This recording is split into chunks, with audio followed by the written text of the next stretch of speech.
Her face was splashed with acid in the parking lot of a shopping center in the Emirate of Dubai. The attacker covered his head with a balaclava and left while security guards tried to understand why the young woman was holding her face and screaming as if her skin was on fire. Later, doctors would say that for a few seconds they wondered whether she would survive. But even if help had arrived immediately, it would have been impossible to restore her appearance. The media tried not to cover this story in the news or put it on the front pages. Formally, it was a local criminal incident in the parking lot of a large shopping center in the Emirate of Dubai, where hundreds of thousands of people pass through every day. It was not a terrorist attack, not a mass assault, not something that would make it into the reports of international human rights organizations.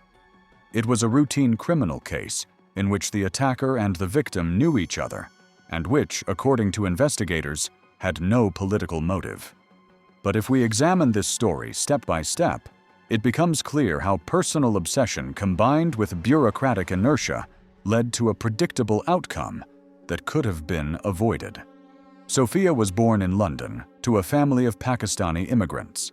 Her parents moved to the United Kingdom in the late 1990s. Her father worked as a driver, and her mother worked in a small clothing store. It was important for the family that their daughter get an education and a stable profession, but Sophia chose a different path. As a teenager, she began acting in small advertising projects and later created social media accounts where she posted photos related to fashion and lifestyle. By the age of 24, she had tens of thousands of followers, contracts with local brands, and ambitions to enter the Middle Eastern market, where demand for Western models with Muslim roots was gradually growing. The decision to move to the Emirate of Dubai was not a spontaneous one. A year earlier, Sophia had flown there several times at the invitation of agencies, participated in photo shoots and events, and got to know the local market. Her impression was simple. There was a lot of money, a lot of brands, and few girls with a similar background who could work with both Western audiences and clients from the Persian Gulf countries. At some point, she decided that the risk was worth it. She rented an apartment in one of the new districts, signed a contract with a small local agency, and began to build a career as an influencer and model in a new environment. At one of the business events dedicated to networking in the creative industries, Sophia was introduced to Asif. He was a man almost a decade older than her, originally from Pakistan, who had been living in the Emirate of Dubai for several years and was involved in importing consumer goods from Asian markets. He was known for his ability to find contacts, negotiate quickly, and bring small brands to new markets. At the meeting, he introduced himself as the owner of a trading company, working with several retail chains in the Emirate. For Sophia, this looked like an opportunity. In a man with a similar background, who spoke the same languages and felt confident in a business environment, she saw a potential gateway to a closed market. The first few weeks of their communication looked like a typical story of useful acquaintances. Asif invited Sophia to events, introduced her to people involved in advertising and media, and presented her as a promising model with a British passport and Pakistani roots. Several small contracts did indeed come through these contacts. Sophia began to notice that mentioning her name alongside his in social situations made negotiations easier, which reinforced the feeling that her connection with this person was beneficial not only emotionally, but also professionally. Gradually, the line between personal and professional began to blur. Joint dinners after business events, weekend trips, gifts for no reason. It all fit into the pattern of a whirlwind romance. To outside observers, it looked like a union between a young influencer and an established businessman. They did not appear often in photos on social media, but often enough for their circle in the Emirate of Dubai to understand that this was not just a business relationship. Signs of control from Asif did not appear immediately. At first, it was questions about who Sophia was meeting with for work and how much time she was spending on shoots. Then came requests to send messages when she arrived at the set and when she left, so that he could know that everything was okay with her. At this stage, many women perceive such requests as a sign of care. Over time, the tone of these requests changed. Instead of concern for her safety, he became interested in her movements and surroundings. At some point, Sophia noticed that Asif reacted negatively to any mention of other men, even if they were photographers, managers, or colleagues on the project. He asked clarifying questions, looked closely at her phone screen when notifications came in, and would comment on her clothes in the context of what others will think. It wasn't a direct prohibition yet, but it already created the feeling that every step had to be agreed upon. His jealousy intensified as her public activity grew. The more followers she gained, and the more often she appeared at events without him, the harsher the tone of their conversations became. At the same time, outwardly, the relationship continued to look happy. Joint photos, trips, gifts. To the people around them, they were a normal couple, where the man was older, richer, and, as they saw it, cared for his partner. Within the relationship, control moved to the next stage. Asif began to demand that Sophia refuse certain offers if they involved participating in shoots with male models or attending parties where he could not accompany her. He explained that reputation is important and that people from our culture view such things differently. At the same time, his own business meetings with partners, trips, and late returns home were not discussed. At some point, Sophia tried to set boundaries. She said that her work involved constant contact with others, and that collaborating with men in this field was normal and did not threaten their relationship. Asif's reaction was telling. Instead of attempting dialogue, he resorted to accusations of disrespect, recalled episodes where, in his opinion, she had behaved too freely, and uttered a phrase that is often heard in similar cases. "If you are with me, you must behave like my woman." There was no direct violence in this statement, but it clearly indicated possession. 8 months of this relationship left Sophia feeling exhausted and realizing that the situation was not improving. At the same time, she saw how her colleagues in the industry maintained a great deal of autonomy, set boundaries, and did not face the same degree of control. At one point, after another conflict over jealousy, she decided to end the relationship. The breakup was not impulsive. Sophia prepared in advance. She talked to her landlord about changing the locks, moved some of her personal belongings and documents to a safe place, and changed some of her habits related to getting around the city. When she told Asif that she no longer wanted to continue the relationship, his reaction was predictably aggressive. He tried to convince her to try again, saying that all couples fight, and appealing to what he had done for her, including professional contacts and financial support. Her refusal triggered him. After Sophia stopped answering his calls and messages, he switched to incessant attempts to contact her. Dozens of messages appeared on her phone in a single day. He went from asking her to at least talk to making threats and asserting his ownership rights. Typical phrases for such situations are easily recognizable. "You belong to me. If you leave, you'll regret it. If you're not with me, you won't be with anyone." For the victim, this looks like emotional pressure, but in legal terms, until a certain point, it remains just words.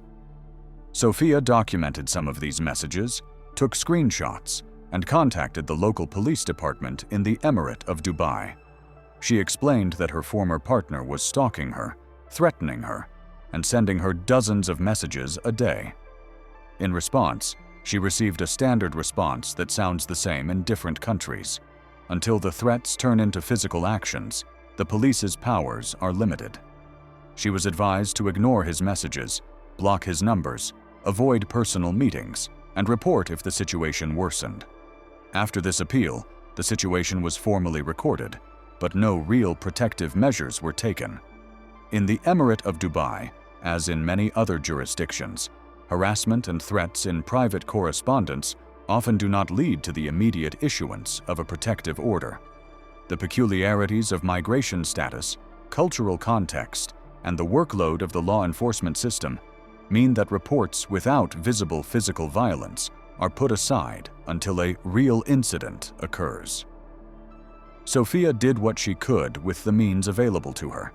She blocked Asif on messaging apps and social media, changed the locks on her apartment, and warned her friends and colleagues not to share information about her plans and location with him. However, it was difficult to completely change her lifestyle. Her work in fashion and advertising required her to appear in certain places, participate in photo shoots and events, and travel around the city along recognizable routes. One of these regular stops was a large shopping center where she would shop and meet with friends on Tuesday evenings. From that moment on, the situation moved into a stage of covert surveillance, which Sophia was unaware of at the time. For people with a compulsive need for control, a typical scenario after a breakup is to try to regain power by monitoring the victim's daily life. This does not require sophisticated technical means. It is enough to know the usual places and times of appearance. Unlike digital stalking, which leaves traces in the form of messages and calls, physical presence in public places remains invisible to the system until an open attack occurs. According to the subsequent investigation, for about 2 weeks after the breakup, Asif repeatedly appeared in places where Sophia used to go regularly. He kept his distance, did not make contact, and observed. His goal at this stage was simple: to map her movements, understand her new habits, and identify vulnerable moments when she was alone and outside of controlled spaces such as studios or events with security. Such an analysis of the victim's behavior is reminiscent of preparation for a crime of a much more serious level than a spontaneous attack based on emotions. At the same time, as it turned out later, Asif took a step that took the story to a different level. Instead of limiting himself to threats and surveillance, he began looking for a way to inflict maximum damage on Sophia without using weapons, which would instantly attract the attention of law enforcement. In his country of origin, acid attacks have long been a separate criminal category. Such attacks rarely result in instant death, but almost always cripple the victim for life, destroying the face and body parts below the line of attack. In a society where a woman's appearance and reputation are closely linked, this is used as a tool of punishment and control. The choice of this method against Sophia was not accidental. She built her career on her appearance.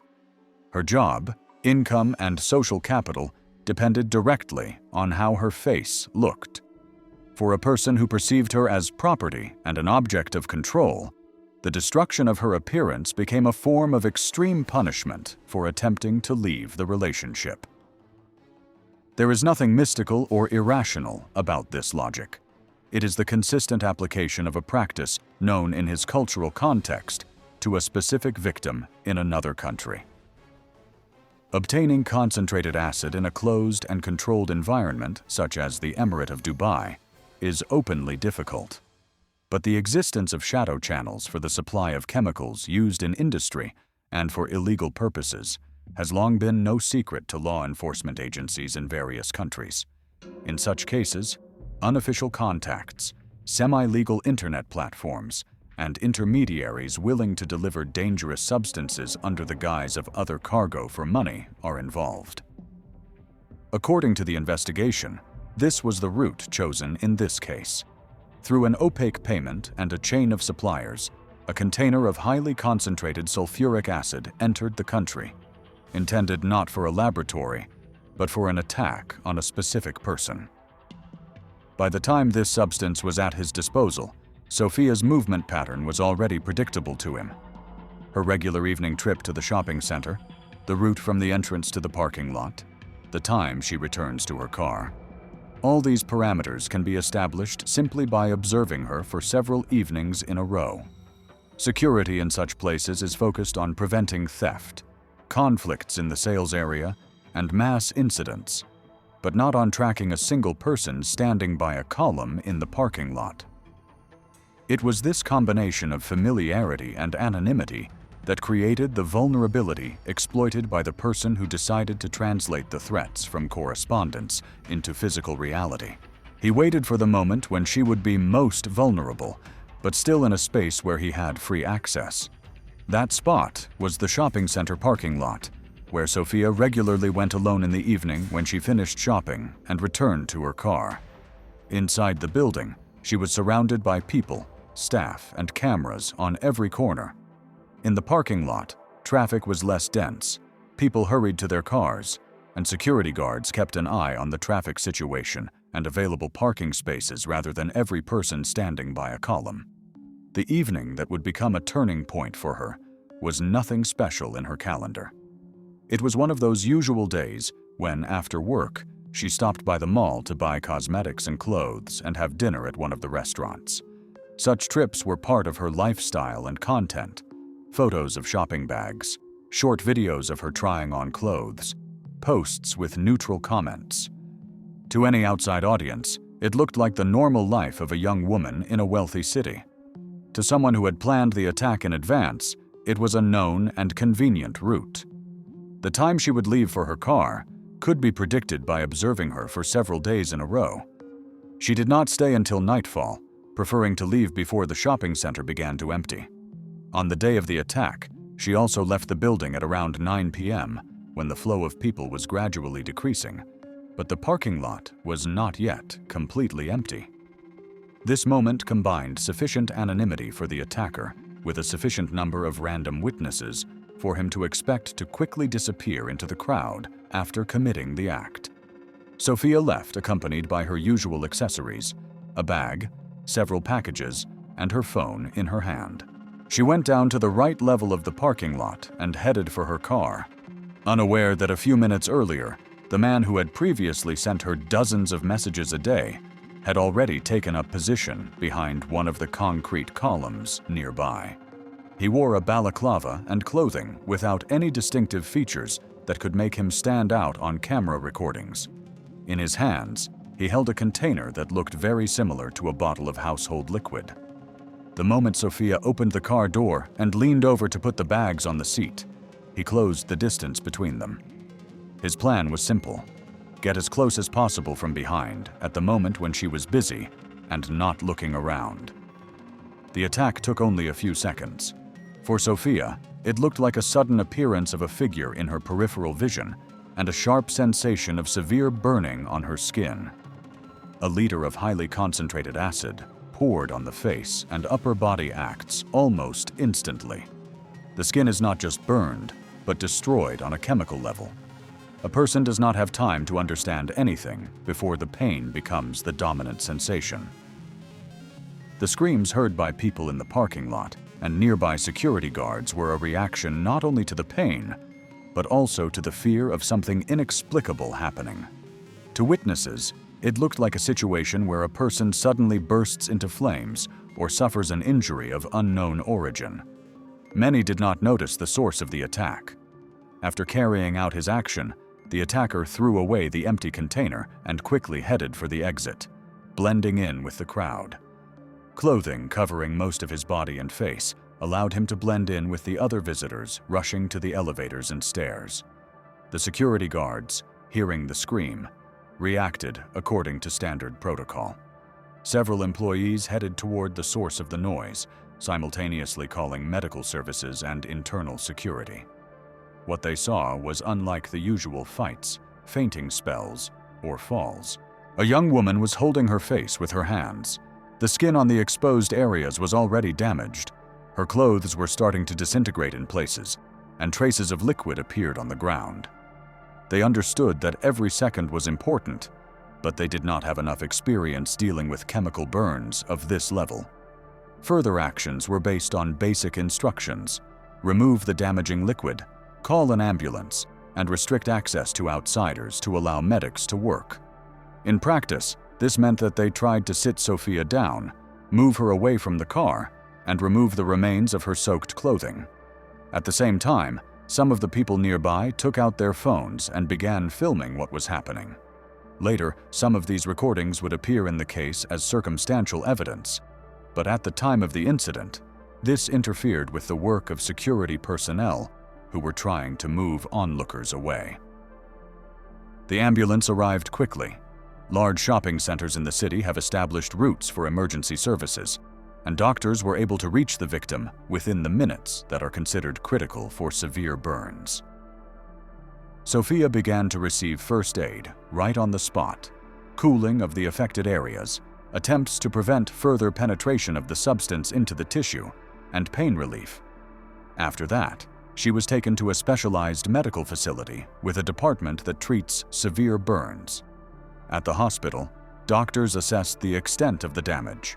A significant part of the skin on her face was destroyed down to the deep layers. Some of the tissue was charred, and her right eye was critically damaged. The burns spread to her neck and upper chest. This data would later serve as the medical basis for the court case, but at that moment, the only task for the doctors was to stabilize her condition and save her life. Emergency surgery was performed to clean the wounds, prevent the spread of necrosis, and fight possible infection. At the same time, the shopping center took action on another front. Security initiated the procedure for preserving and analyzing surveillance camera recordings. In such facilities, the video surveillance system covers most of the public spaces, including parking lots. But the presence of cameras does not automatically mean that a clear image of the attacker's face will be obtained. People who plan such crimes understand where the main cameras are located and try to avoid being directly in the field of view or use means of disguise. Upon initial review of the recordings, security and law enforcement officers who arrived at the scene saw that a man wearing unmarked clothing, with his head covered by a hood and mask, was indeed present in the parking lot prior to the attack. He stood by a column for a few minutes, then quickly moved toward Sophia's car, committed the act, and left the area just as quickly. His face was not visible in the footage, but it was possible to estimate his height, build, and manner of movement. These parameters would later become points of comparison with a specific person. Information about the incident quickly reached the management of the shopping center and local authorities, but public discussion was restrained.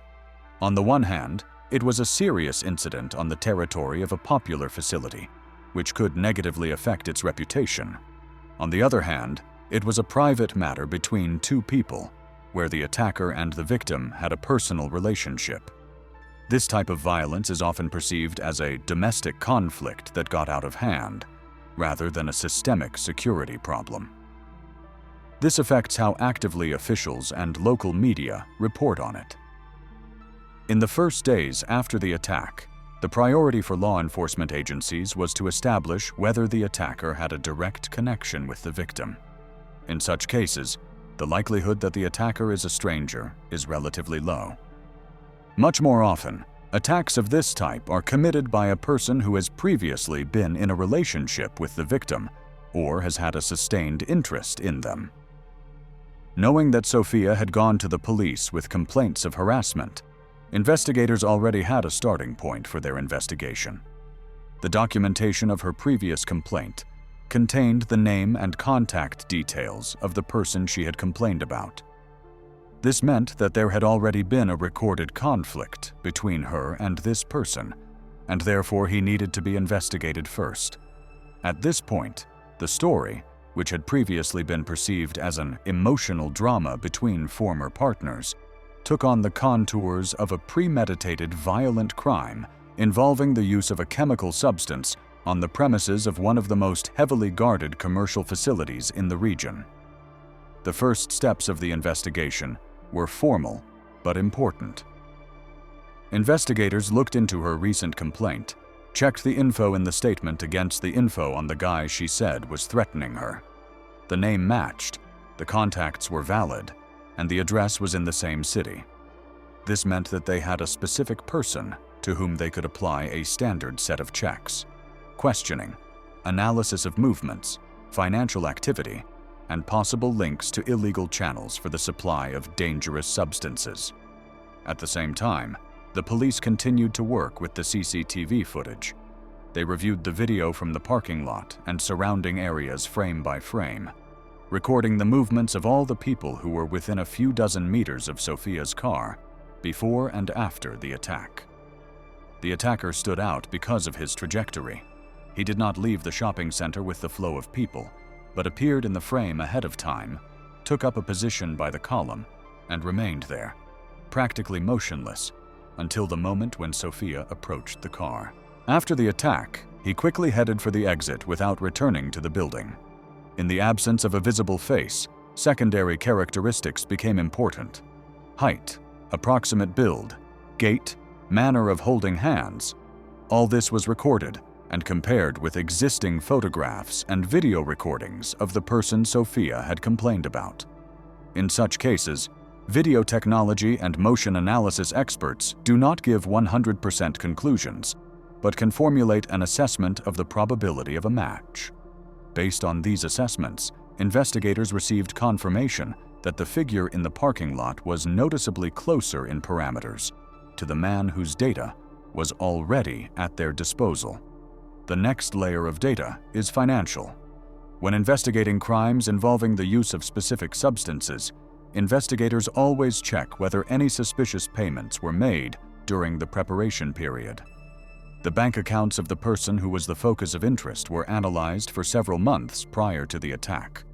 Among the regular transactions related to business and personal expenses, a payment equivalent to several $1,000s stood out, sent to an account not related to his usual activities. The recipient was located outside the country, and the purpose of the payment was not clearly indicated. Such transfers do not in themselves prove a crime, but when combined with other circumstances, threats, surveillance, and the coincidence of the figure's parameters in the video, they form a chain of evidence. In addition, the investigation requested data on the suspect's movements on the day of the attack. Based on information from road surveillance cameras and witness statements, it was confirmed that during the relevant time period, he was in the area of the shopping center and could not convincingly explain the reason for his presence there. At this stage, the investigation obtained legal grounds to search his place of residence and inspect his car. The search was conducted according to standard procedure, recording everything that happened, seizing potentially significant items, packaging them, and sending them for examination. The remains of a container were found in the apartment, matching in shape and material the type usually used to store corrosive liquids. Traces of a substance were found on the inside surface, the chemical composition of which was similar to that identified at the scene of the attack and on Sophia's clothing. Biological examination revealed traces of the homeowner's DNA on the surface of this container. Formally, this is natural. The man could have simply held the container in his hands. But when you add in that this exact container was used in the attack, and that he didn't need to work with these kinds of substances in his personal or business life, it became another piece of the puzzle. Under the legal standards of the Emirate of Dubai, this set of indirect and direct evidence was enough to detain him as a suspect. During the initial interrogations, he denied any involvement. His line of defense was predictable. On the day of the attack, he claimed to have been in the area of the shopping center on business. The container with the substance residue was related to some household needs, and the payments to a foreign account were part of normal commercial activity. Any similarities to Sophia's case were declared coincidental. At the same time, he insisted that the relationship had already ended, that he had let go of the situation and had no motive for the attack. However, when investigators presented him with printouts of messages sent to Sophia after the breakup, which contained threats, the phrase "no motive" began to seem less convincing. While the investigation was ongoing, Sophia's condition remained serious. The first few weeks were devoted to keeping her alive. Doctors fought the effects of the burns, performed dressings and operations to remove damaged tissue, and stabilized her vital signs. Her face, which had previously been her main professional tool, became an area requiring long and painful recovery. Doctors understood that it would be impossible to completely restore her former appearance. The issue was not about cosmetic results, but about basic functions, preserving vision in at least one eye, the ability to eat, speak, and breathe without constant intervention. When her condition allowed her to communicate, investigators requested the opportunity to question her. This did not take place in the traditional format of face-to-face communication at a police station or court, but via video link from the hospital. Her face was covered with bandages, and her voice sounded strained. Nevertheless, her testimony was an important part of the case. She described in detail the period of their relationship, the increasing control, the threats after the breakup, the appeal to the police, and the fact that, in her opinion, only this person was capable of such an act.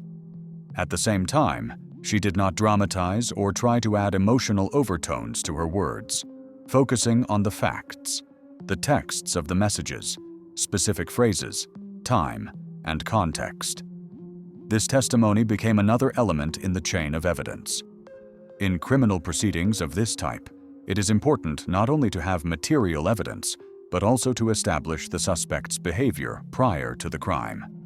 Evidence of systematic threats, statements such as "if I can't have you, no one can," documented in correspondence, demonstrate a gradual transition from control to violence.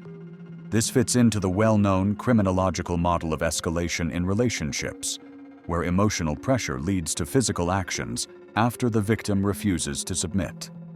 The collected materials were submitted to the court. The openness of the process was limited, as is often the case in jurisdictions where great importance is attached to protecting the reputation and privacy of participants. Public discussions were minimized, and press coverage was restrained. Nevertheless, the court hearing was held in the presence of representatives of the prosecution, the defense, experts, and the victim herself, who participated remotely. The prosecution's case was based on a combination of factors: motive, as evidenced by threats; opportunity, as confirmed by findings and video recordings; means of committing the crime, as evidenced by the discovery of a container and the transfer of funds; and consequences, as confirmed by medical examination. The defense attempted to cast doubt on the reliability of a number of pieces of evidence. It claimed that the figure on the camera could not be unequivocally identified as their client, that the container could have been planted or used for other purposes, and that the payment abroad was related to business and had nothing to do with the acid. However, the lack of an alternative explanation for the chain of coincidences, as well as the lack of a convincing alibi for the time of the attack, worked against the suspect.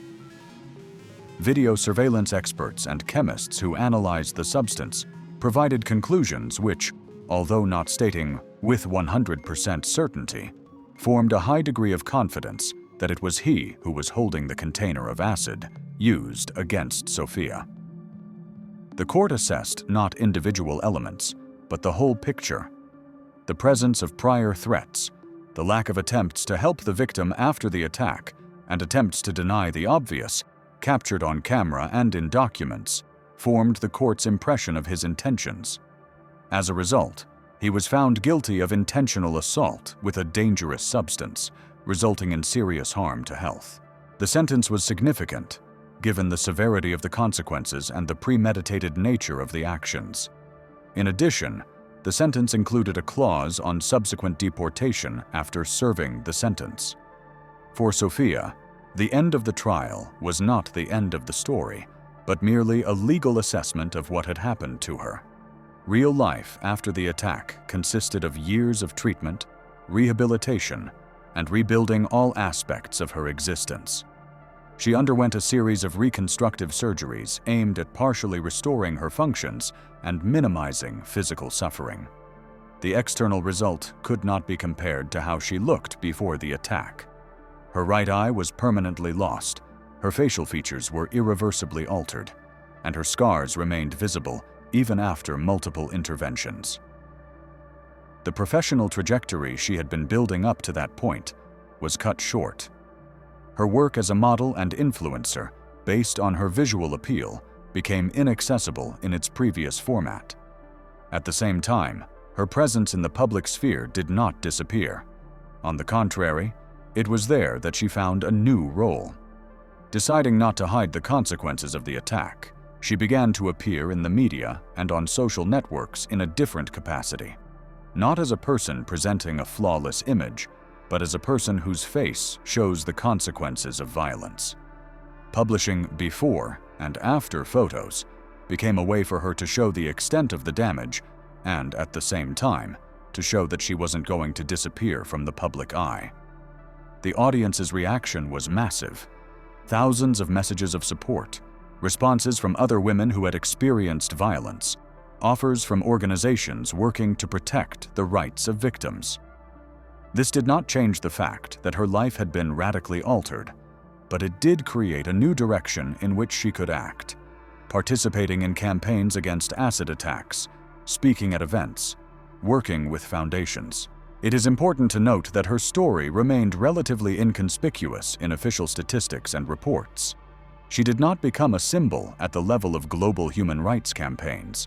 Her name was not turned into a slogan. In this sense, her case is typical. Most such attacks remain in the category of local cases, even if they completely change the victim's life.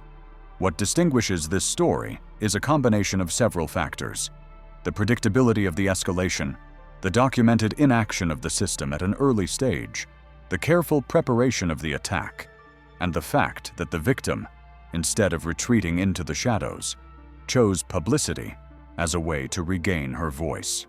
Looking back, there are several points in this chain where events could have taken a different turn. At the stage of the first threats, tougher protective measures could have been taken. At the stage of surveillance, someone in the victim's circle could have noticed the repeated presence of the same person. But the reality of such cases is that most of these signals go unnoticed until the violence has already been committed. In this story, the system was able to identify and prosecute the attacker relatively quickly. This did not give Sophia her old life back, but at least it ensured that what happened to her did not go unpunished by the law.